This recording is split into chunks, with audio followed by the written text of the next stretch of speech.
Bonsoir, je me présente, je m'appelle Adrien, je suis développeur front-end, je travaille chez FrontGuys, qui est une agence spécialisée dans le développement front et surtout dans le design. Notre raison d'être, c'est de faire collaborer les designers et les développeurs. Et on organise toute la série de meet-up DesignOps. Celui-ci, je crois que c'est le 20e, sur des sujets aussi bien design que dev. Ce soir sera un peu plus dev. Je suis très content d'accueillir Théodore.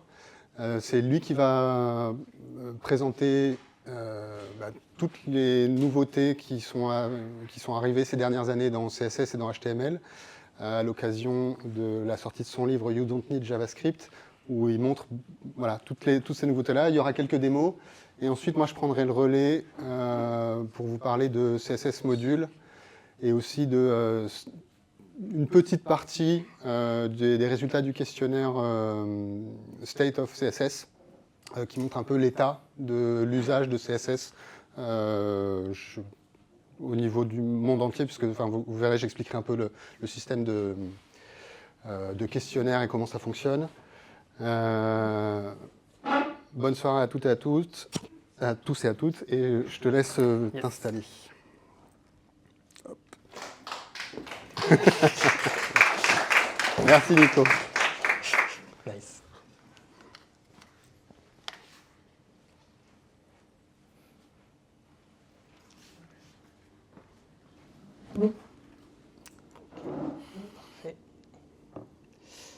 Bonsoir à tous. Du coup, je vais me présenter aussi une petite minute.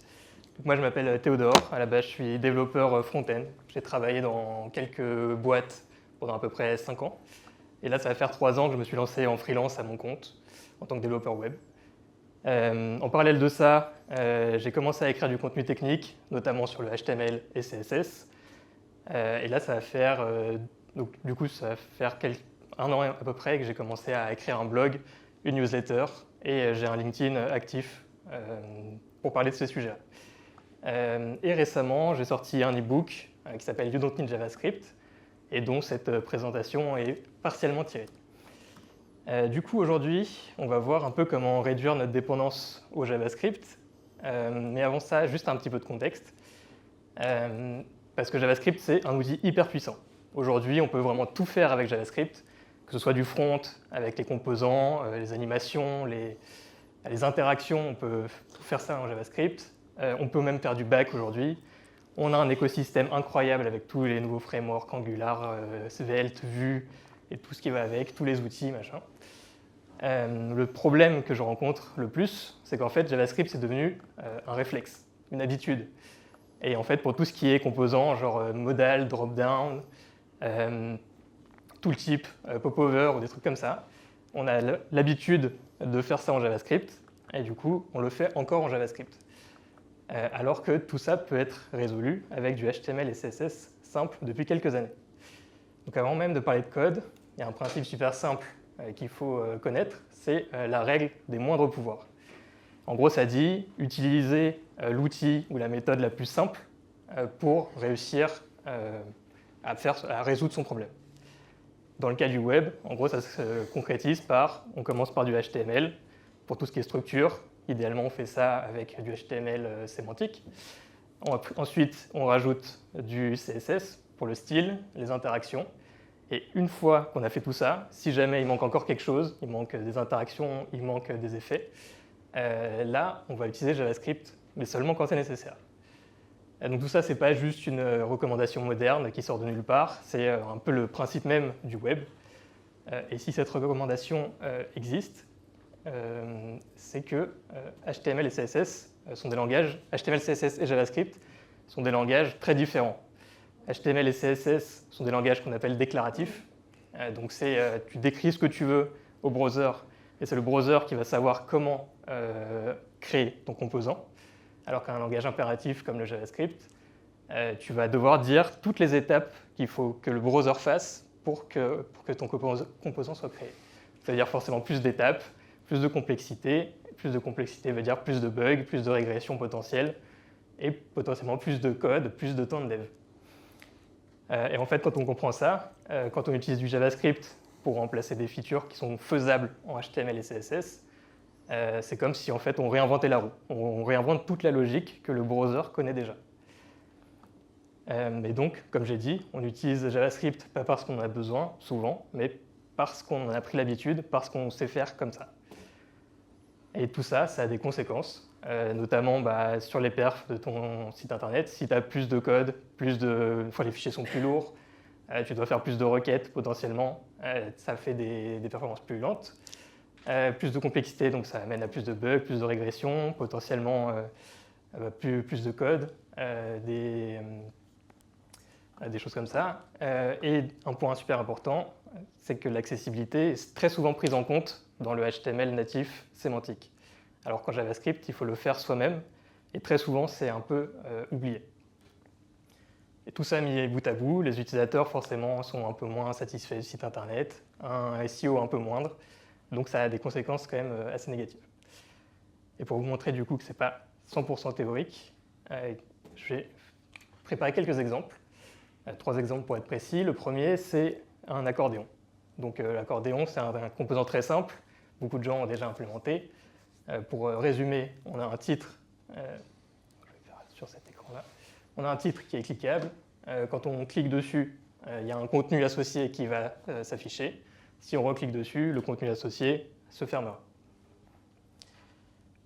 J'ai préparé du coup une version avant en JS et une version native sans JS du coup. Et là, vous allez me dire, en regardant ces slides, Théo, ton exemple est totalement nul. Il n'y a que 2 lignes de plus sur l'exemple avec la version JS, et vous aurez raison. Sauf que c'est en oubliant une partie assez importante de tout ça, qui est l'accessibilité.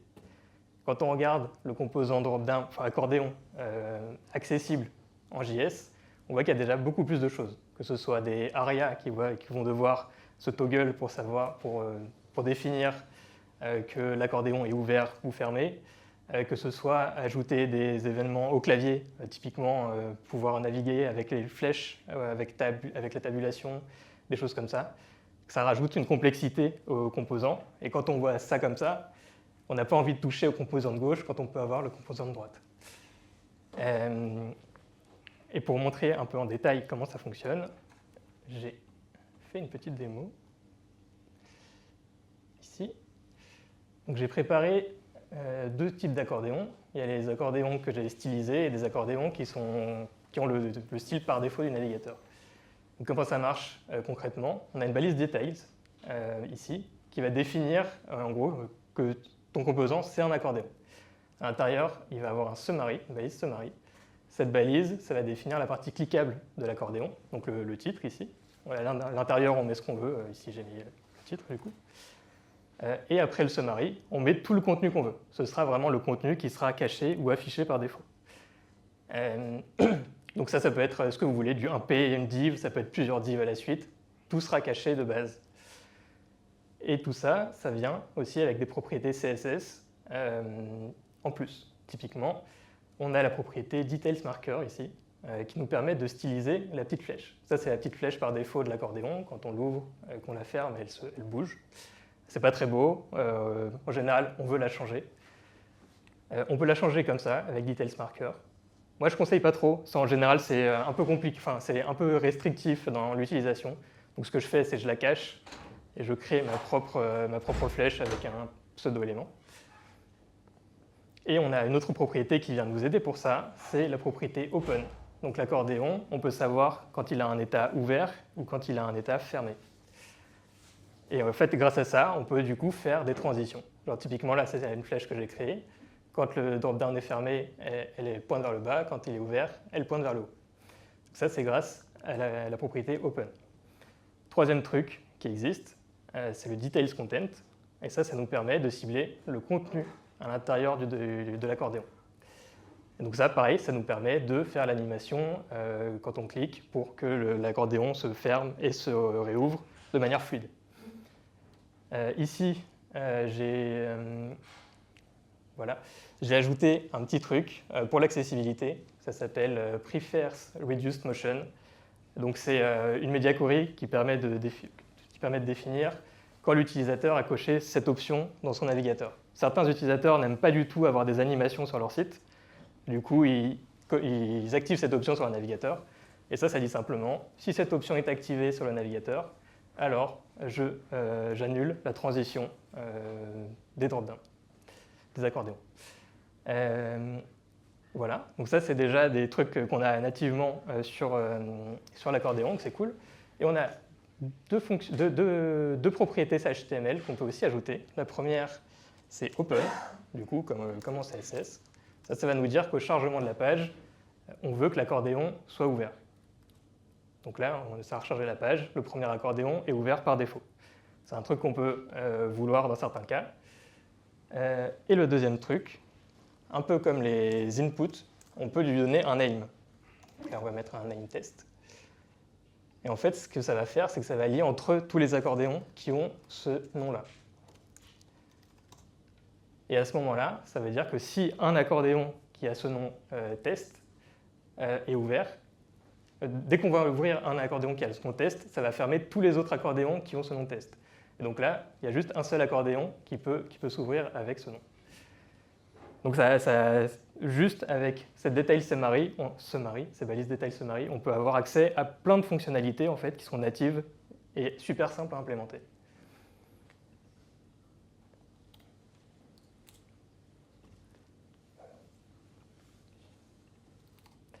Ok, donc j'ai fait une petite liste de pourquoi est-ce que c'est mieux de faire ça en CSS. Et vous l'aurez compris, je pense vous-même. Et du coup, pas de state management, tout est fait avec detail summary directement HTML. C'est accessible par défaut, on peut utiliser tabulation, on peut utiliser les flèches du clavier. C'est compréhensible, c'est compris par tout ce qui est screen reader nativement. Pas besoin d'ajouter des ARIA, des trucs comme ça, pas de classe à changer, pas d'event listener, pas de JavaScript, ça c'est cool. Et petit truc du coup bonus, c'est certains utilisateurs naviguent sur les sites sans JavaScript aussi. Donc ça c'est intéressant de se dire que même si l'utilisateur navigue sur ton site en ayant désactivé JavaScript, il sera quand même capable de cliquer sur tes accordéons et de voir le contenu qui est associé.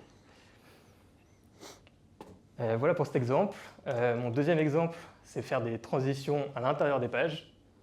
Ça paraît simple comme ça, mais le faire en JavaScript, c'est parfois un peu compliqué. Donc typiquement, là j'ai mis trois encres dans mon exemple. Chacune des encres fait référence à une section de ma page. Quand on clique sur une encre, ça va jusqu'à la section de la page. Pareil, j'ai fait un avant-après, version JavaScript, version native. Là, on voit déjà que c'est un poil plus complexe côté JavaScript, mais ce n'est pas non plus la fin du monde. Il faut récupérer tous les liens du header. Quand on clique, on fait l'action pour retrouver la section et aller jusqu'à la section de manière fluide. OK. Sauf que, vous vous en doutez, il n'y a pas que ça. Il y a aussi toute l'accessibilité qu'il faut prendre en compte. Et là, j'ai fait un comparatif. Je n'ai pas réussi à mettre tout le code dans la version de gauche. Mais du coup, ça devient beaucoup plus complexe. On va réussir, pour que les screen readers comprennent où est-ce qu'on est dans la page quand on clique sur un lien, faire en sorte que les tabulations sur le clavier soient dans le bon ordre. Il y a plein de choses à prendre en compte. J'avoue que le code, je l'ai généré par ChatGPT, je n'avais pas le courage de le faire moi-même. Et je pense qu'il a oublié des choses d'ailleurs. Alors que côté CSS, là j'ai fait du zèle. Il y a 3 lignes déjà en trop que j'aurais pu ne pas mettre. Mais typiquement, c'est vraiment 4 lignes de CSS, ça suffit à faire ça. Donc pareil, je vais vous montrer rapidement comment ça marche. Donc juste pour montrer la structure HTML rapidement, en gros on a 3 liens. Ces liens font référence à un ID dans la page, et ces ID en fait, ils sont mis sur les sections en dur comme ça. Ça, déjà, ça fait que quand on clique sur un lien, on est bien transporté au bon endroit dans la page. Là, vous allez vous dire, effectivement, il y a quelques problèmes. Le premier problème, c'est que le titre de la section est caché sous le header. Quand on clique sur, par exemple, celui-là, on voit que le titre est vraiment sous le header. Ça, c'est parce que le navigateur n'est pas capable de comprendre lui-même qu'il y a un header qui cache une partie de contenu. Donc, ça va être à nous de le faire. Et le deuxième problème, c'est qu'il n'y a pas d'animation. En fait, ça peut être hyper confusant pour l'utilisateur s'il ne sait pas jusqu'où il a scrollé, quoi. Donc pour résoudre ça, très simple, on a pareil quelques propriétés CSS qui peuvent nous aider avec ça. La première, c'est pas ça que je vais faire. Hop. Première, c'est scroll behavior, à mettre en général sur le HTML avec une propriété smooth. Ça va dire dès qu'il y a un événement de scroll sur la page, alors ce scroll sera fluide. Donc là, j'ai juste rajouté cette ligne et on voit que je scroll directement de manière fluide sur la section. Ça, c'est cool, mais il reste toujours le problème de la marge au-dessus de la section. Et ça, il suffit juste deux choses. Première, c'est l'attribut target. C'est un nouvel attribut qui nous permet de justement targeter, de cibler l'endroit où on atterrit quand on clique sur un lien. Donc là, on dit, cette section, si elle est target, je veux que tous les scrolls qui ont effet sur lui s'arrêtent 130 pixels au-dessus. 130 pixels, c'est un nombre un peu au pif que j'ai mis parce que mon header fait une centaine de pixels de haut. Et du coup, juste avec cette ligne, on va voir que, hop, là, ma section, elle s'arrête au bon endroit. On voit que je suis bien sur la seconde section et le scroll est toujours fluide. C'est parfait. Dernier truc que j'ai envie de montrer, c'est qu'en fait, ce target, ça peut aussi avoir d'autres utilités, notamment pour l'accessibilité. Un petit effet qu'on peut faire, c'est typiquement pour ne pas que l'utilisateur soit trop perdu, pour savoir quand il arrive quelque part, si jamais il y a plusieurs sections qui sont visibles dans la même fenêtre, ajouter un petit outline sur la section sur laquelle on atterrit. Typiquement, là j'appuie sur seconde, on va voir une petite bordure verte qui s'affiche pendant 1 seconde et demie à peu près autour de l'endroit qui est ciblé, qui est target. Ça rajoute un peu potentiellement d'accessibilité, d'éléments visuels pour voir où on est dans la page. Comme pour les accordéons, on a aussi toujours préfet reduce motion, c'est-à-dire que si c'est activé chez l'utilisateur, on désactive le scroll.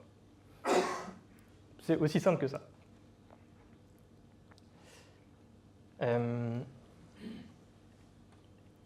Donc, là, pareil que pour l'accordéon, j'ai mis quelques raisons pourquoi c'est intéressant. C'est quasiment les mêmes, en fait. C'est plus accessible, tout est quasiment déjà pris en compte, que ce soit le clavier, les technologies assistives, les voice-over, machin, tout est pris en compte. Pas de JavaScript, pas d'event listener. Et du coup, pas de JavaScript, ça veut dire que ça fonctionne aussi si jamais il n'y a pas de JavaScript actif. C'est plus simple à mettre en place. Par contre, il y a effectivement des cas où on va avoir besoin de JavaScript. J'en ai noté 2, il y en a peut-être plus, mais je pense que c'est les 2 principaux. Le premier, c'est que si le contenu est généré dynamiquement ou les liens sont générés dynamiquement, ça peut être compliqué de mettre une encre et un ID sur chacune des sections. Ça peut être fait en JavaScript, ça peut être résolu en JavaScript. Et le deuxième exemple que j'ai pensé, c'est dans un article, par exemple de blog, on a souvent une table des matières avec l'article, les deux sont liés. Quand on scrolle dans l'article, la table des matières s'update, et quand on clique sur la table des matières, l'article s'update. Normalement, pour faire une double update comme ça, ça peut demander un peu de JavaScript, mais je n'ai pas vu d'autres cas où on pourrait en avoir besoin. Et le dernier exemple, créer une modèle. Ça, pareil, je pense que beaucoup de gens ont déjà créé une modèle au moins une fois et savent que si jamais on doit la rendre accessible, c'est un enfer. J'ai fait pareil. Une comparaison avant-après, donc avant JavaScript et avec la version native. Et là, vous allez peut-être me dire, Théo, il y a du JavaScript dans ta version native. Eh oui. J'ai pas dit justement qu'il ne fallait pas utiliser JavaScript, j'ai dit qu'il fallait l'utiliser aux endroits où c'était nécessaire. Et là, pour le coup, c'est nécessaire. On ne peut pas ouvrir une modèle sans JavaScript. Mais c'est le seul JavaScript dont on a besoin. Pour la fermer, on a une petite astuce qui vient avec justement le balise dialogue. C'est un form qui a une méthode dialogue. Ça veut dire si le formulaire est soumis, la dialogue se ferme. Et quand on regarde comme ça, on se dit bon ok là les deux, la différence n'est pas terrible, c'est bon. Avec le code accessible, là ça devient un enfer. Il y a tellement de choses à gérer, que ce soit le focus trap dans la modèle, que ce soit le backdrop, que ce soit le fait que le contenu derrière la modale ne doit plus être accessible, pouvoir fermer, dire que la modale est ouverte et fermée. Il y a plein de choses à gérer. Toute la navigation au clavier, l'escape pour fermer. Plein de choses à gérer et toujours super chiant à faire. Pareil, encore une fois, je vais faire une petite démo. Donc pour reprendre le HTML, donc on a notre bouton pour ouvrir la dialogue, la modèle, celui-là. Ensuite, on a notre dialogue ici. Donc ça va être notre modèle. On a mis un titre, une description et du coup le formulaire avec le bouton pour fermer la modèle. J'ai ajouté quand même 2 petits ARIA-labels pour assurer l'accessibilité. Mais il me semble que Dialog ne comprend pas trop encore quel est son titre, quel est son contenu, donc il faut ne pas hésiter à les lier comme ça avec un ARIA. Mais du coup, si jamais on teste ça, on voit que je ne peux pas scroller, je ne peux pas cliquer. La seule interaction que je peux faire, c'est avec le bouton Close. Quand je suis sur le bouton Dialogue et que je clique sur le bouton Dialogue avec le clavier, on voit que mon focus est directement sur le bouton Close à l'intérieur de la modèle. Donc je peux la refermer directement. En fait, il y a vraiment une gestion des focus, une gestion du clavier qui est vraiment directement à l'intérieur de cette balise dialogue native. Et ça nous permet de simplifier énormément le code. Avec ça, on a 2 propriétés du coup qui viennent avec dialogue. On a la propriété backdrop qui nous permet juste de styliser le backdrop qui vient directement avec cette dialogue. Donc ça c'est simple. Et on a, comme l'accordéon, une propriété open. Là, ça va nous permettre, encore une fois, de faire une transition d'apparition et de fermeture de la modèle. Là, quand on voit ce que j'ai fait, la modèle vient fade in vers le haut, enfin vers le bas, et puis fade out vers le haut. Voilà. Dernier truc, le scroll qui disparaît quand la modèle existe. Ce n'est pas un truc natif qu'on a directement en utilisant Dialog. On peut faire ça en CSS avec l'attribut has. En gros, dire si jamais notre page contient une dialogue qui est ouverte, alors on fait un overflow hidden sur le body, et donc ça va cacher tout le scroll de la page. Pareil, dernière fois, préfère reduce motion. Pour les utilisateurs qui ne veulent pas de transition, d'animation, on cache toutes les transitions du dialogue. Petit point supplémentaire, c'est pour la transition de la dialogue et la transition de l'accordéon, j'ai utilisé des fonctionnalités CSS qui ne sont pas encore hyper bien supportées sur tous les navigateurs. Mais en fait, moi, mon point de vue, c'est quand la fonctionnalité n'est pas cruciale pour l'utilisateur, ce n'est pas forcément grave de l'utiliser si certains utilisateurs ne la voient pas. C'est ce qu'on appelle de l'amélioration progressive. En gros, petit à petit, ces fonctionnalités-là vont être accessibles à plus en plus d'utilisateurs. Et pour le moment, je crois qu'il y a genre 70% des navigateurs qui supportent le starting style, qui permettent du coup de transitionner un élément display none, display block en gros. Et donc, il ne faut pas hésiter à l'utiliser, même si 30% des utilisateurs ne voient pas cette animation, en fait, ça ne gâche quasiment pas leur expérience d'utilisation du site. Donc, il faut prendre ça en compte aussi, effectivement, sur le CSS, c'est qu'il y a des propriétés qui vont être plus ou moins cruciales et plus ou moins bien supportées sur les navigateurs.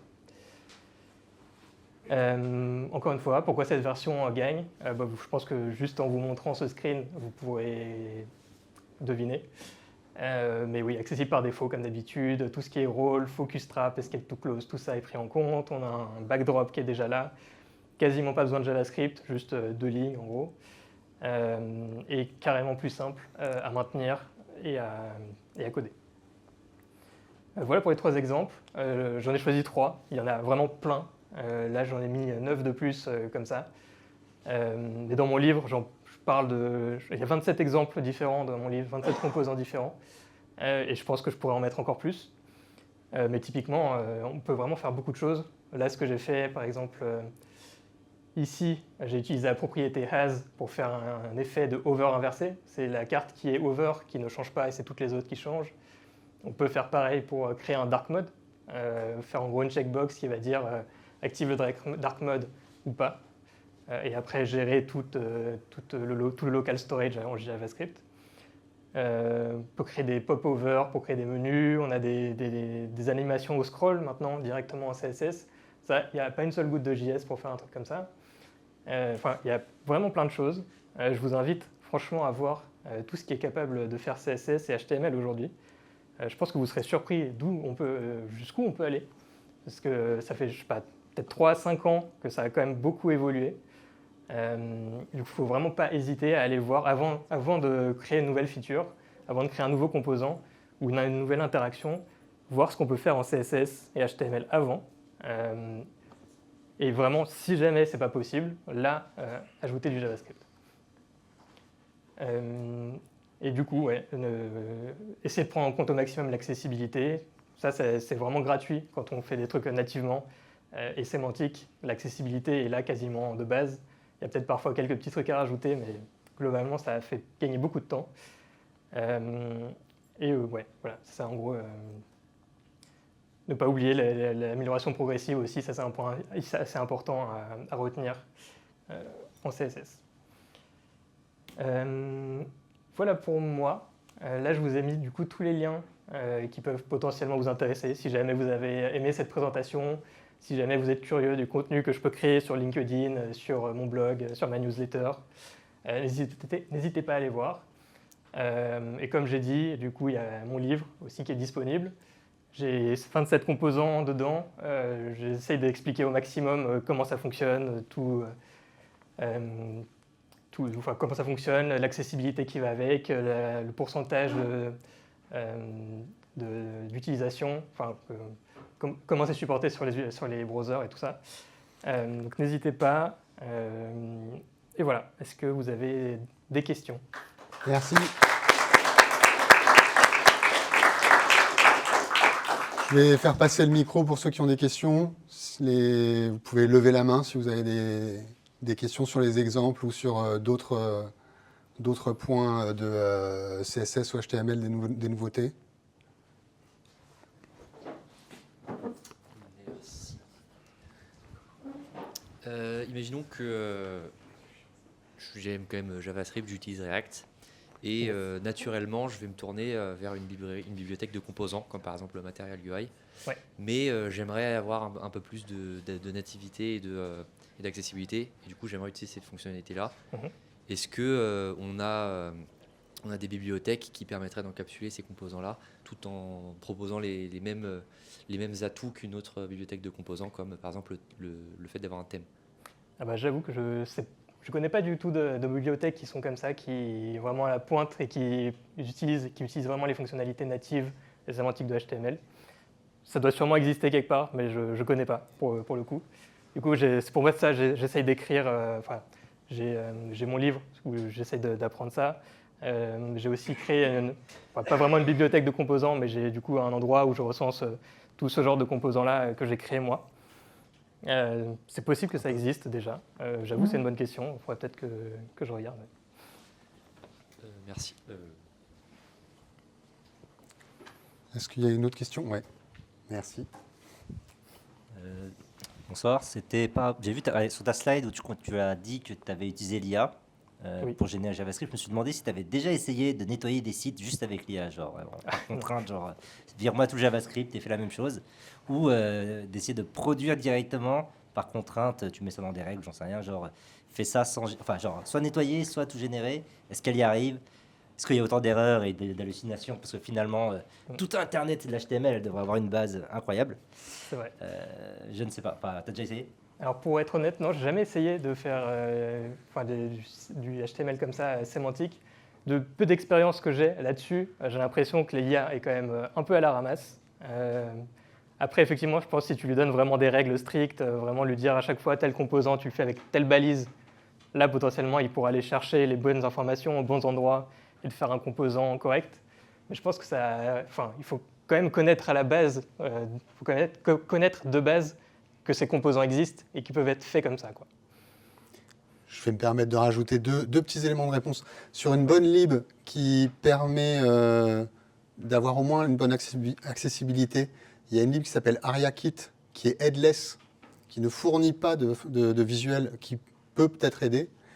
Et sur la partie IA, moi personnellement, mes tests, c'est que beaucoup d'IA crachent du React avec du Tailwind et qu'il faut un peu les brutaliser et les forcer pour qu'elles sortent du HTML et du CSS sémantique et que les bases d'entraînement sont pas toujours... Il n'y a pas beaucoup dans les données d'entraînement les dernières ajouts de HTML et CSS. Et donc, statistiquement, il les sort moins. Donc, il faut vraiment les guider. Ils sont capables de le faire, mais il faut vraiment les guider. Est-ce que quelqu'un voulait reposer une autre question? Ouais. Merci. Alors déjà, bravo, merci pour la présentation, c'est très cool. Moi j'ai une petite question. Là tu disais que ça faisait 3-5 ans que ça évolue. Effectivement, ça évolue de plus en plus vite, le côté CSS HTML. Et je voulais connaître ta méthode à toi. Comment est-ce que tu faisais pour faire de la veille techno, pour connaître ce qui arrivait dans le futur, voir si tu consultais un peu ce qui se passait sur la W3C ou autre. Pour le coup, écrire du contenu technique là-dessus, ça aide beaucoup, parce que forcément, je vais souvent sur des sites. Tous les gens que je suis sur LinkedIn, c'est aussi des gens qui parlent de HTML et CSS globalement. Donc en fait, j'ai vraiment un écosystème que j'ai créé autour de moi qui me permet d'avoir vraiment les dernières news du CSS sans faire trop d'efforts, les informations viennent directement à moi et donc j'arrive à avoir à peu près toutes les informations, je pense, comme ça, facilement. Mais j'avoue, pour commencer à construire ça, faut faire des recherches soi-même, faut aller sur W3C, comme tu as dit, ou des trucs comme ça, et voir un peu ce qui se fait, quoi. Quelqu'un a une autre question? Merci beaucoup Théodore. Merci à vous. Merci encore.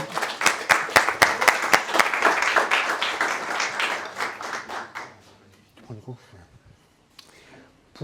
Pour la veille, moi j'utilise beaucoup MDN, qui est la référence où il y a vraiment, je pense, la meilleure doc. Et maintenant, ils ont intégré en plus les stats de support. Qui sont quand même le déterminant pour savoir si on peut l'utiliser correctement ou pas.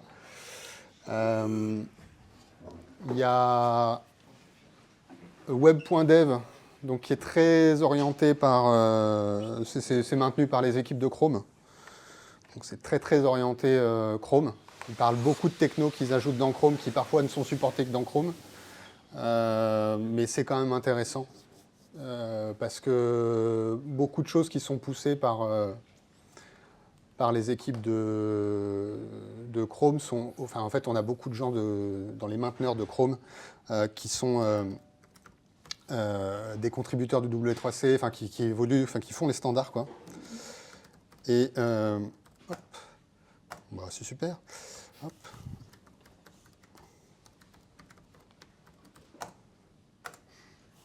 Désolé. Ouais. La sécurité avant tout. Oui. Alors, je vais relancer un enregistrement. Hop.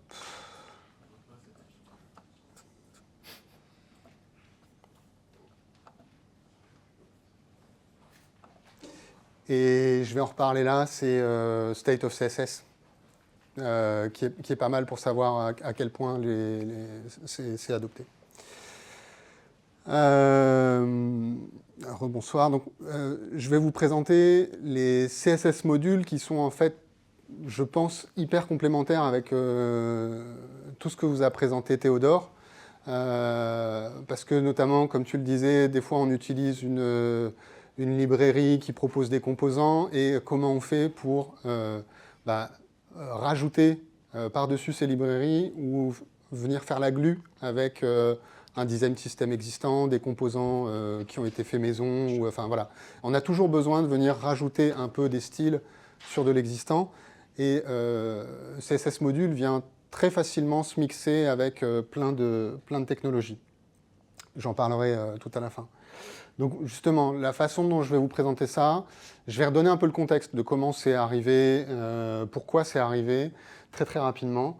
Je vais surtout vous parler de comment ça fonctionne, quel est le principe qu'il y a derrière, vous présenter un peu les fonctionnalités de base et les fonctionnalités avancées. Et enfin, un petit mot sur à quel point c'est disponible dans l'écosystème de tous les outils front qu'on utilise tous. Et ensuite, je terminerai avec un petit détour sur State of CSS, où je parlerai justement des stats autour de CSS Module et des stats autour de l'usage des nouvelles possibilités de CSS. Ça ne sera pas du tout HTML, parce que là, c'était vraiment un mix HTML-CSS, mais voilà. Et enfin, je montrerai toutes les technos qu'on peut utiliser avec CSS Module. Le contexte. Donc, pour moi, ce que j'appelle le développement moderne, c'est en fait un développement de composants.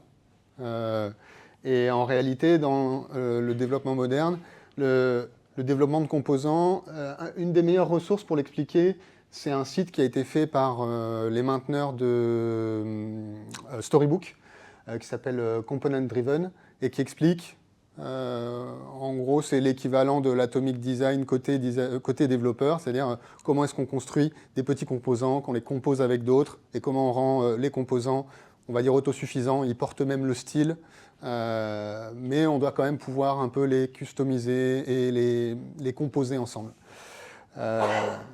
Donc voilà, il y a une partie, chaque composant est construit en isolation. Chaque composant peut parfois proposer une API, hein, donc c'est des propriétés qui vont permettre de définir l'état du composant, open ou autre.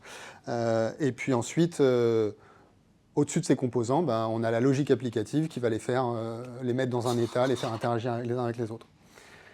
Dans ce développement moderne, finalement, la partie CSS est souvent considérée comme un pain point.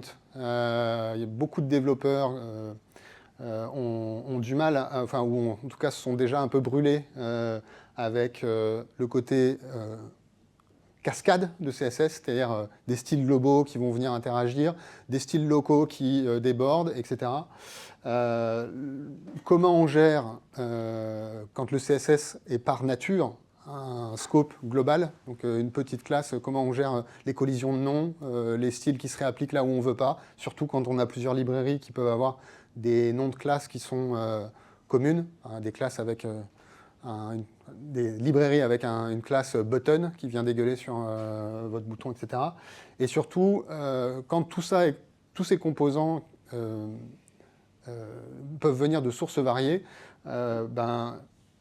comment on fait pour réutiliser vraiment certains styles, comment on les rend communs, tout ça est souvent assez compliqué.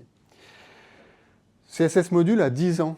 Ça a été créé en 2015 et ça a été créé à un moment où en fait ça avait commencé, le grand-père de CSS Module, c'était le CSS Loader qu'il y avait dans Webpack, qui permettait de charger des CSS dans une application JavaScript. Et puis le CSS in JS a été démocratisé vraiment en 2014. Donc Christopher Shadow, c'était un développeur de React chez maintenant Meta, mais à l'époque à Facebook. Et il avait fait une présentation pour expliquer que pour faire du CSS à la taille de Facebook, ils avaient eu plusieurs challenges à remplir, en tout cas à gérer. Je vous en reparlerai juste après. Et en fait, CSS Module est arrivé 1 an après. CSS Module est arrivé 1 an trop tard. Je pense que si CSS Module était arrivé à ce moment-là, on n'aurait pas eu toutes les librairies CSS in JS qui ont explosé ces 10 dernières années, et dont la plupart, il y en a qui commencent à un peu disparaître. Les API restent, mais il y en a qui commencent à être de moins en moins utilisés, et voire qui ne sont plus maintenus. Et CSS Module, même si c'est resté de niche pendant très très longtemps, c'est toujours très bien maintenu, très bien supporté partout, et surtout avec une maintenance relativement active. Alors non pas dans les specs de CSS Module qui n'ont pas bougé depuis 10 ans, mais dans le tooling. En gros, ce que CSS in.js essayait de gérer ou d'amener comme solution, c'est comment on fait pour gérer quand on a un namespace global dans CSS, donc c'est d'avoir des noms qui sont très très locaux, qui évitent les duplications de noms, les collisions de styles, etc. Comment on fait pour gérer les dépendances, comment on fait quand on a une code base avec plein de styles pour éliminer le code mort, c'est-à-dire des styles qui ne sont plus vraiment utilisés, etc. Et puis plein d'autres choses qui sont vraiment de l'ingénierie, c'est-à-dire comment on fait pour minifier, pour avoir des constantes partagées, etc. Ça, c'est ce qu'essayait de gérer CSS in.js et qui a réglé pas mal de ces problèmes. Au final, CSS Module règle quasiment les mêmes problèmes, pas tout à fait les mêmes, mais c'est très commun, mais avec une solution extrêmement simple. Le principe de CSS Module, il est vraiment hyper simple. Vous importez un fichier css.module dans votre JavaScript, et en fait, au moment du build, ce sera ici une petite map qui aura d'un côté la classe que vous avez donnée dans votre fichier d'origine, et en face, un nom qui est complètement unique. Et ça génère un CSS où on a le nom de la classe complètement unique avec le style dedans. Donc, tout simplement, il y a un hash qui est rajouté et le hash est calculé par rapport au contenu. Cette simple chose règle un nombre incroyable de problèmes. On n'a plus de collision de noms. On a des styles qui sont complètement locaux et on peut donc très facilement avoir des styles pour chacun des composants dont on sait qu'ils ne vont pas baver ailleurs. On a une dépendance qui est extrêmement claire dans le code source, puisqu'on importe le fichier dont on a besoin.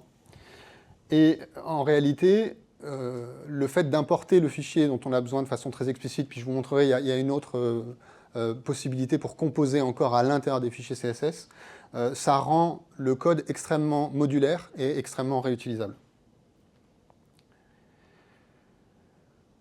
Un exemple, là pour le coup avec du React.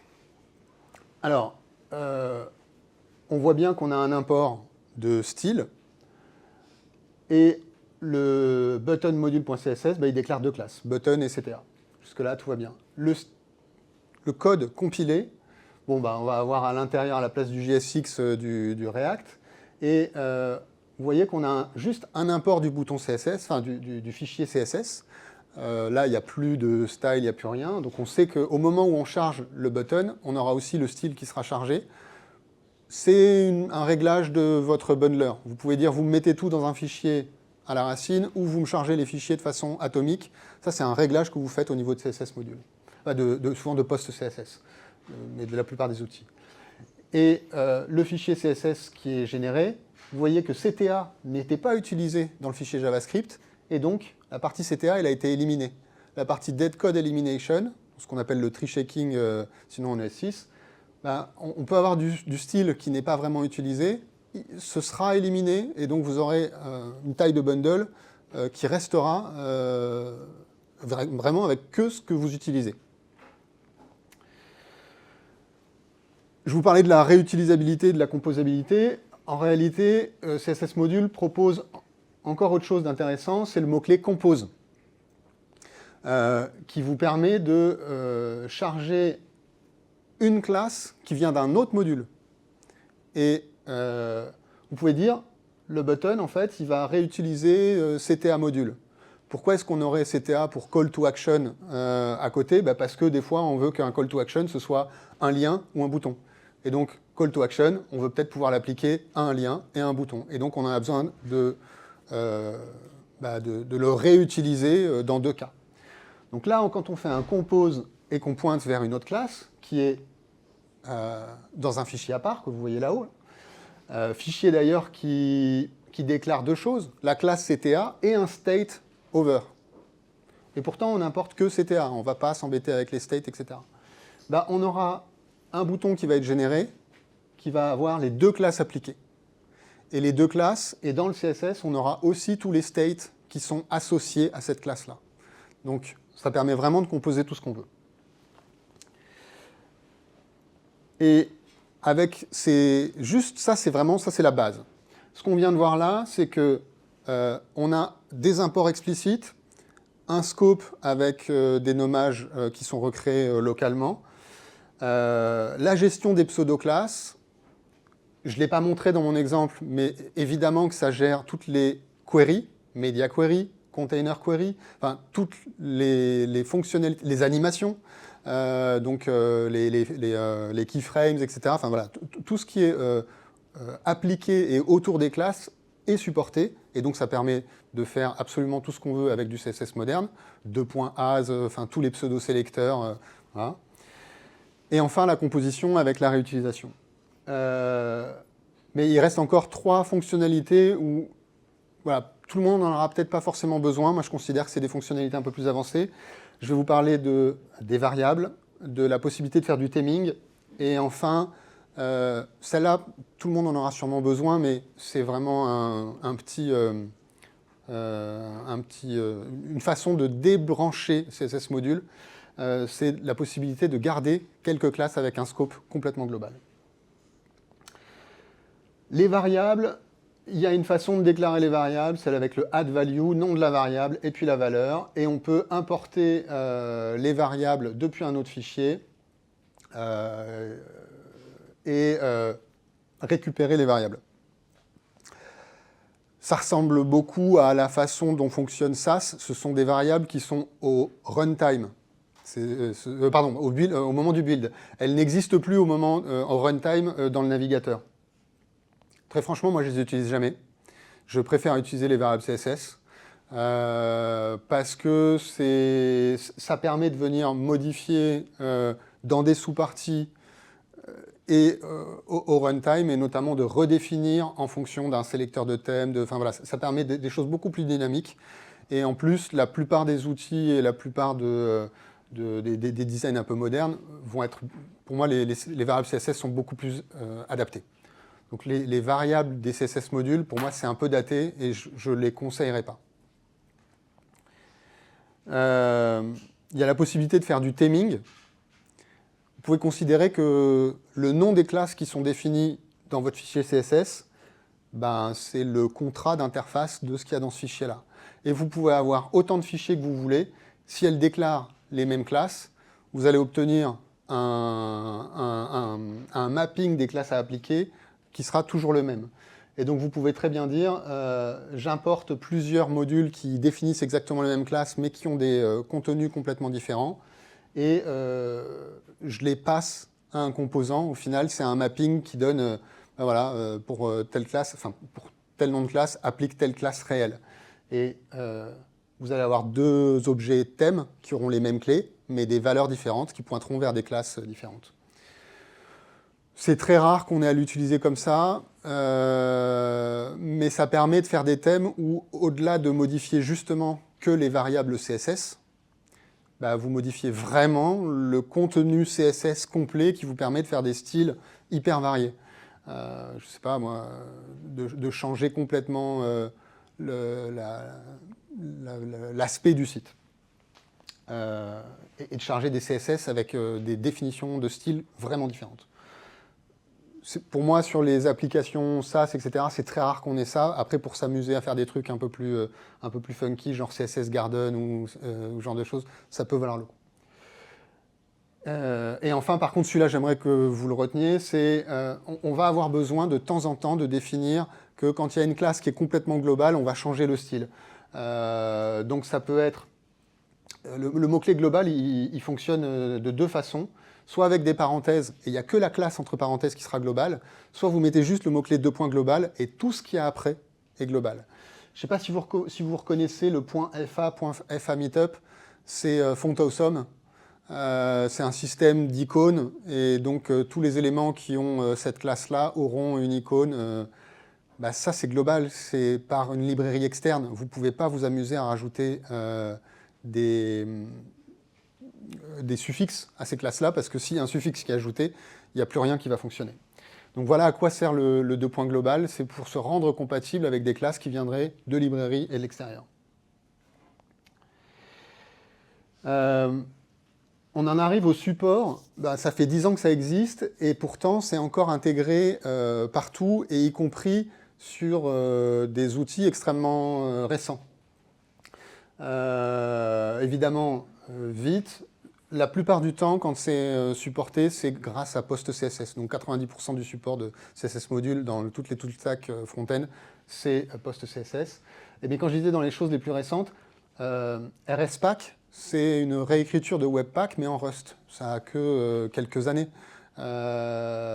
Lightning CSS, c'est pareil, c'est de l'outillage qui existe depuis 2-3 ans, je crois, et pourtant il y a un support de CSS module. Donc même des choses qui ont été créées il y a que quelques années ont un support de CSS module. Et toutes les versions de tous les frameworks ou méta-frameworks, Astro, Next, Remix, supportent CSS module. Dès que vous avez du Vite, vous avez très souvent, vous ajoutez un plugin et c'est fini, vous avez le support. Et les frameworks vraiment qu'on utilise pour faire la partie composant, Angular, Next, Solid, Svelte, enfin, tous proposent soit nativement, soit avec un plugin souvent très bien fait, le support de CSS module. CSS en 2025, c'est là où on en arrive à State of CSS. Donc State of CSS, c'est un énorme questionnaire qui est rempli par des milliers de développeurs. Je vais en parler juste après. Ouais, voilà. Cette année, il y a eu 5500 réponses du monde entier. Vous voyez qu'il y a quand même une grosse prédominance des États-Unis avec autour de 20%. Mais au final, dès qu'on arrive États-Unis, Europe, vraiment tous les pays sont représentés. Donc c'est assez représentatif. Mais il y a un petit biais, c'est que des gens qui sont des utilisateurs de CSS assez avancés. Et donc on est autant sur State of JS, il y a un panel extrêmement large. Sur State of CSS, c'est souvent des passionnés de CSS. Le questionnaire ne vous oblige pas à répondre à toutes les questions. Donc toutes les stats que je vais vous montrer, il n'y a pas forcément 5000 réponses. Le questionnaire est extrêmement long, donc il y a des fois des gens qui se permettent de zapper des parties. C'est pour ça qu'à chaque fois, je redonnerai un peu les chiffres. Mais ce qui est intéressant, donc, il n'y a que 30% des gens qui ont participé des 5000 qui ont répondu sur quelle librairie de CSS in JS vous utilisez. Donc ça veut dire qu'en gros, on a 3000 réponses. C'est la première année où CSS Module arrive en premier. Toutes les autres ont baissé. Les années d'avant, Style Component était loin devant. Emotion était très loin devant aussi. Et voilà, toutes les librairies JavaScript avec vraiment la façon d'écrire CSS in JS, où on écrit en camel case, etc., où on n'est vraiment pas en train d'écrire du CSS, on fait un drop monumental cette année et CSS Module est remonté. C'est-à-dire que c'est 30% des répondants, là c'est comme un sondage, je ne dirais pas que c'est 30% des devs qui utilisent CSS in JS, mais voilà, 30% des répondants de State of CSS utilisent CSS Module. Et c'est la première fois que ça arrive. Là où c'est plus intéressant, c'est en fait quelles sont les nouveautés de CSS que vous avez appréciées. Alors, la barre, c'est en fait relativement simple à lire. Ce qui est en bleu foncé, c'est les gens qui ont une représentation positive et qui ont déjà testé pour la petite barre verte en dessous. C'est-à-dire que tout le bleu clair, c'est ceux qui trouvent que c'est très bien. Et la petite barre verte en dessous, donc les 44% pour le 2.as, c'est ceux qui trouvent très bien et qui l'ont activement utilisé. Donc voilà, il y a une double question de est-ce que vous avez apprécié, est-ce que vous trouvez que c'est une fonctionnalité intéressante et est-ce que vous l'avez vraiment apprécié. Donc vous voyez à peu près les vrais usages, c'est les petites barres vertes en dessous. Et en bleu foncé, c'est très positif. En bleu clair, c'est plutôt positif. Et le négatif, c'est la partie grise. Donc, il y a vraiment, pour par exemple 2.as, énormément de gens qui ont apprécié de l'utiliser et énormément de gens qui l'ont utilisé. Puisque toute la partie bleue, c'est des gens qui ont effectivement utilisé la fonctionnalité. J'en ai mis qu'une toute petite partie, c'est le haut des réponses positives. Il y a aspect ratio qui a été beaucoup utilisé. Les mots-clés de sizing, alors ceux-là ils sont particuliers, c'est les content size. Donc quand vous voulez dire fit content ou max content, voilà, c'est tous ces mots-clés-là qui sont par rapport au contenu. Les fonctions de comparaison CSS, c'est tout ce qui est min, max, je crois qu'il y a clamp, enfin il y a quelques-unes comme ça. Et le scroll behavior dont tu as parlé tout à l'heure. Et ça, c'est un peu le dernier point que je remonterai de toutes les stats remontées par CSS Module, mais je vous invite à aller les voir, il y en a plein d'autres avec plein de choses intéressantes. C'est toutes les fonctionnalités que les gens ne connaissent pas trop encore, mais où ils ont dit, tiens, ça m'intéresserait de savoir, je les mets dans les trucs à regarder pour plus tard. Donc il y a plein de fonctionnalités avec un support qui n'est pas encore au top, mais ça donne un peu une idée de toutes les fonctionnalités qui sont sorties et qui vont, pour le coup, assez vite être très largement disponibles, parce que maintenant, entre le moment où une spec sort et le moment où elle est disponible très largement dans les navigateurs, le temps est vraiment très très réduit. Je ne vais pas faire la liste complète, mais c'est pour donner un peu une idée de ce qui va arriver. Ce qui est le plus intéressant, je reviens à CSS Module, c'est qu'on peut le composer avec énormément de techniques, soit modernes, soit des techniques un peu plus anciennes. Moi, c'est la façon dont je me représente CSS Module. C'est l'épée, et après on peut venir construire plein de choses autour. Évidemment, c'est compatible avec toutes les nouveautés de CSS, puisqu'on écrit vraiment du CSS, alors qu'il y a des nouveautés de CSS qu'on ne peut pas utiliser si on utilise une lib ou des notations CSS in JS. Bon courage pour faire du 2.as, pour faire des view transition avec du Tailwind ou avec du CSS in JS, ce sera éventuellement possible, mais ça va être un peu plus compliqué. Mais voilà, il y a le support des variables, le support des propriétés logiques, donc c'est, vous savez, tout ce qui est margin block, margin inline, qui vont être d'une grande aide, surtout si vous avez des sites qui se traduisent avec des langues qui se lisent de droite à gauche, ou de haut en bas. Le Anchor Positioning, ça c'est pour tous les menus, les drop-down, etc. C'est pour avoir un positionnement qui est fait par le navigateur et d'arrêter de se prendre la tête avec une tentative de positionnement en JavaScript qui est un enfer.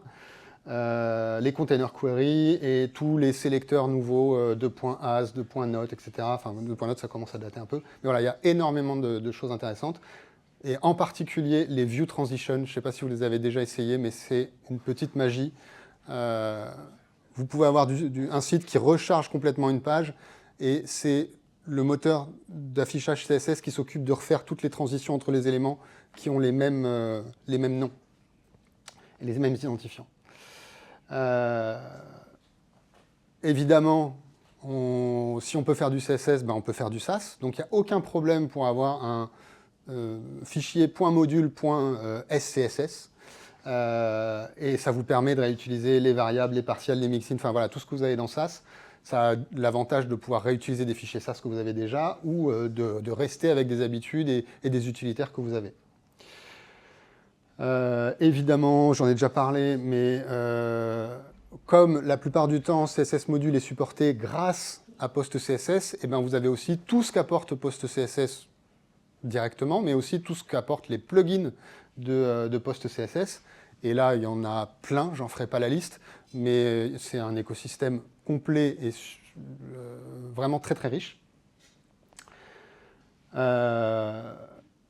à partir du moment où on commence à faire du CSS, surtout dans des équipes un peu grosses, où il peut y avoir des niveaux de connaissance de CSS ou des niveaux de... tout simplement des gens qui sont...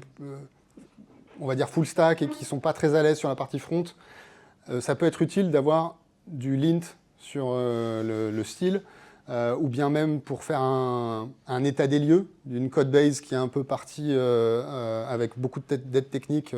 Voilà, le linter peut être utile.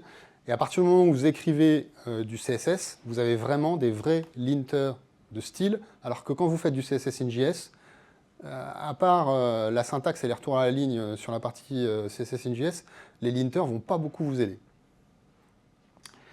Et enfin, je le disais, c'est aussi compatible avec des choses beaucoup plus modernes. Les serveurs components, au début, il y a eu un petit couac où c'était pas complètement... il y avait des FOUC, Flash of Unstyle... je ne sais plus ce que c'est le C. Merci. Mais maintenant, c'est parfaitement supporté par Next et React 19. Et je le disais tout à l'heure, il y a un déclin des autres solutions CSS in JS. Notamment, il y a un exemple, c'est une librairie qui s'appelle Mantine, qui n'est pas énorme, mais qui est assez bien foutue. Ils ont abandonné Emotion pour passer à CSS Module assez récemment. Hop là, je fais un peu vite, mais bah, hop, on y va. Ma fonctionnalité préférée, mais de loin, c'est qu'en fait, il y a avec un tout petit plugin, il y a un support TypeScript absolument génial. Donc, vous pouvez... il y a une convention qui est de... On importe toujours un objet qui s'appelle style depuis les CSS modules. Et comme ça, on est sûr de ne pas avoir de collision de noms. Mais en réalité, on pourra importer les classes individuellement. Et en fait, d'avoir l'autocomplétion de tous les noms de classes qui sont dans le fichier, c'est un gain de temps énorme. Et donc, voilà. Dès que vous utilisez TypeScript, il y a un petit plugin qui s'appelle TypeScript Plugin CSS Module. Vous le rajoutez dans votre config TypeScript et vous avez l'autocomplétion de TypeScript. Il n'y a pas de plugin, etc. dans votre IDE. Quel que soit votre IDE, ça fonctionne. Et vous le mettez juste dans vos dev dependencies, c'est fini. Un autre usage que j'adore, c'est de l'utiliser avec un utilitaire qui s'appelle Class Variance Authority. Tous ceux qui ont déjà utilisé Tailwind l'ont peut-être déjà utilisé.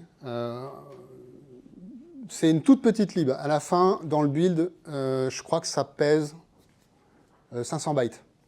Voilà. C'est vraiment tout petit à la fin. Ça ne fait qu'une chose. Ça prend plein de classes et ça les applique et ça les sérialise, et ça les concatène en fonction des props que vous passez à votre composant. Donc vous avez très souvent des boutons, enfin des composants, là c'est l'exemple d'un bouton, où vous allez passer l'intent ou le variant, c'est primary ou secondary, les sizes, c'est medium, small, etc. Et j'ai peut-être encore 2-3 autres trucs qui sont, je peux lui mettre un attribut ghost et comme ça, il n'a pas de bordure. Là, vous voyez qu'en fait, vous faites le mapping de intent, on peut passer primary ou secondary, size, on peut passer small ou medium, ghost, on peut passer un booléen, et si le booléen est true, on appliquera la classe ghost. Et à la fin, CVA, on lui donne les classes de départ qui sont ici, et puis tous les variants. Et à la fin, on lui donne un intent, une size et un ghost, et lui, il sort toutes les classes concaténées qui vont bien. C'est très très utilisé pour composer les toutes petites classes utilitaires de Tailwind, mais en ayant des props bien lisibles dans les composants. Donc, si vous ne l'avez jamais utilisé, c'est une très bonne idée, notamment pour marier du Tailwind ou de n'importe quoi avec des CSS modules.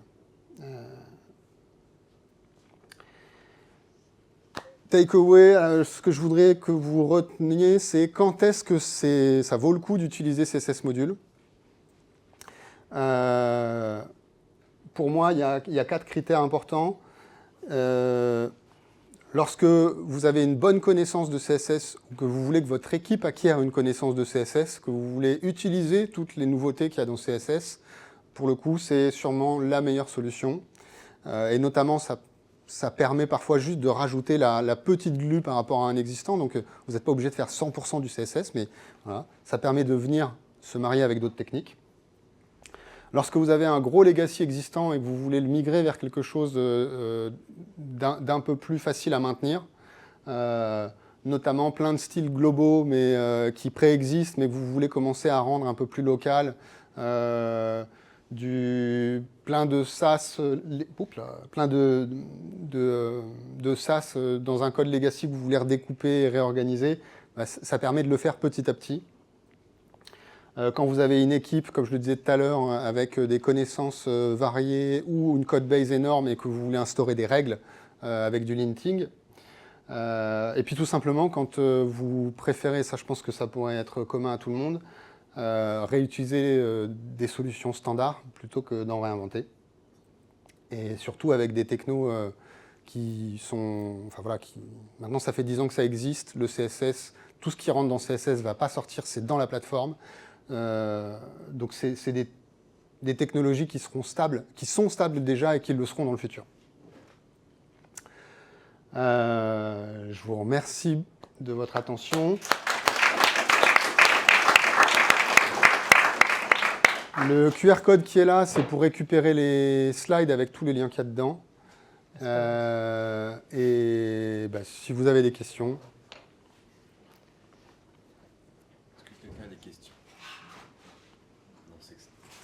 Ah, tout le monde est occupé à flasher le QR code.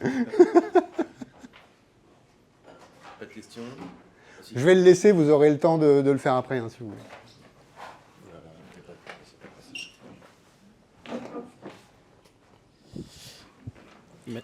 Merci Adrien, c'était top, merci, ça donne envie de les adopter.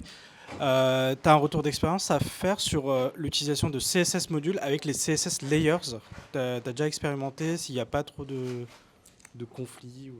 Alors non, alors j'ai jamais bossé avec les layers. Enfin, jamais. La seule fois où j'ai vu les layers utilisés, bah, c'est d'ailleurs quand on utilise du Tailwind. C'est de dire, voilà, on a plusieurs layers qui sont, je crois qu'on peut dire, il y a le layer composant, le layer utilitaire, etc. Je ne sais pas du tout comment on utilise vraiment, je n'ai pas de retour d'expérience basé sur l'utilisation des layers.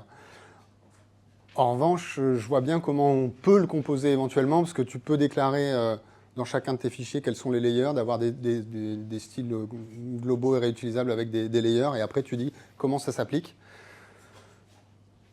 J'ai l'impression que les layers sont beaucoup faits pour comment dire, maîtriser la bête de plein de styles globaux. Et donc, est-ce qu'on en a vraiment besoin quand on a des styles très locaux? Ouais, peut-être, mais j'arrive pas à imaginer de cas d'usage, mais peut-être que je manque d'imagination, juste. Voilà.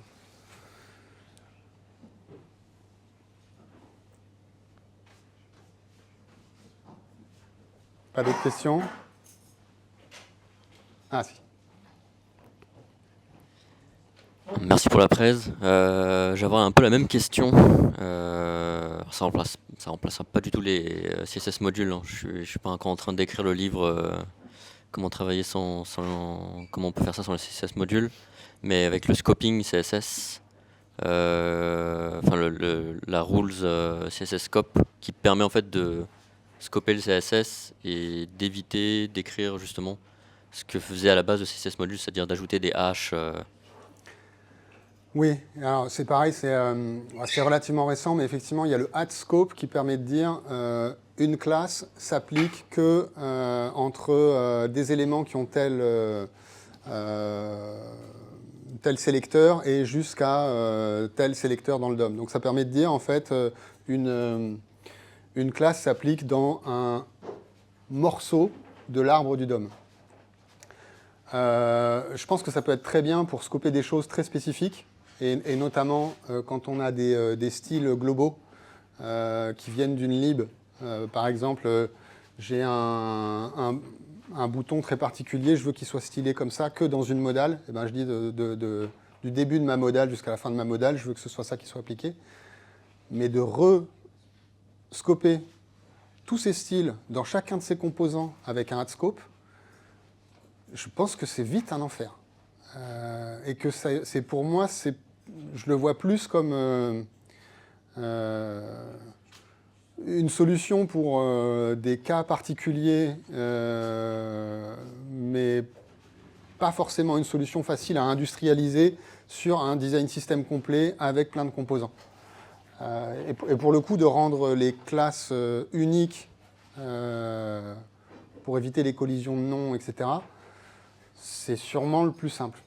Et par contre, tous les styles complètement globaux qui viennent de lib extérieur, eux, de les contraindre avec un scope ou d'utiliser les layers pour dire, en fait, eux s'appliquent en premier, mais c'est mon style qui s'applique derrière, et c'est moi qui ai raison. Je pense que c'est plus tous ces mots-clés-là, scope et layer, sont beaucoup plus adaptés pour, on va dire, composer des styles qui viennent d'ailleurs et sur lesquels on n'a pas la main. Voilà. Mais je le déconseillerais pour styler chacun des composants, pour l'utiliser, tu vois, pour dire ça n'est que dans mon composant. Je ne sais pas si ça répond à ta question. Si, ouais, c'est exactement ça. Okay. Merci. Il y a une question qui est tout au fond. Juste pour le replay, je préfère avec tel micro.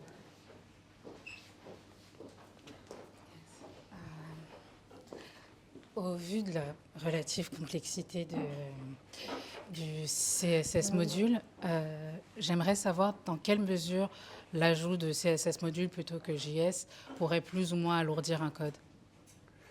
Alors en soi, CSS module, ça a virtuellement zéro ajout dans le runtime. Il n'y a pas de JavaScript qui est ajouté. Et je suis passé très vite dessus, mais à un moment donné, je disais, le fichier CSS, tu peux soit charger individuellement pour chacun des composants, soit tout mettre dans un fichier CSS global. Quand je parlais de l'écosystème, notamment de PostCSS, PostCSS, derrière, c'est à lui que tu vas dire, tu me mets tous les fichiers CSS, tu me les concatènes dans un seul fichier, et c'est à ce niveau-là, au moment du build, où tu peux lui dire, tu sais quoi, tu vas même, tout ce qui est dans ces composants-là, pour moi, ça fait partie de ceux qui doivent être chargés dès le début. Il y a même des possibilités, quand c'est du HTML un peu statique. Alors sur des trucs très dynamiques, ça ne marche pas très bien, mais sur du HTML un peu plus statique, de lui dire, tu vas me mettre tout le CSS qui est chargé, qui est visible dans le viewport, jusqu'à une certaine hauteur, donc tout ce qui est le CSS critique, le CSS visible. Donc toutes ces optimisations-là, elles peuvent être faites au moment du build, quand l'outillage le permet et quand ce n'est pas extrêmement dynamique. Mais en soi, CSS module, dans ton bundle, ça rajoute les petits objets le nom de la classe que tu as utilisé dans ton code source, le nom de la classe unique. Voilà, c'est juste ces objets-là. Très souvent, il y a des répétitions. Et donc, ça fait très peu de volume. Et puis, c'est un volume qui est... dès que vous avez utilisé de la minification là-dessus, il reste poussière, quoi. Et surtout, zéro runtime. Voilà. Au-delà de la taille du bundle, il y a aussi le fait qu'il n'y a pas d'injection dynamique de CSS si jamais tu as tout bundlé ensemble. Tout le monde a envie de manger une pizza ou il y a une dernière question?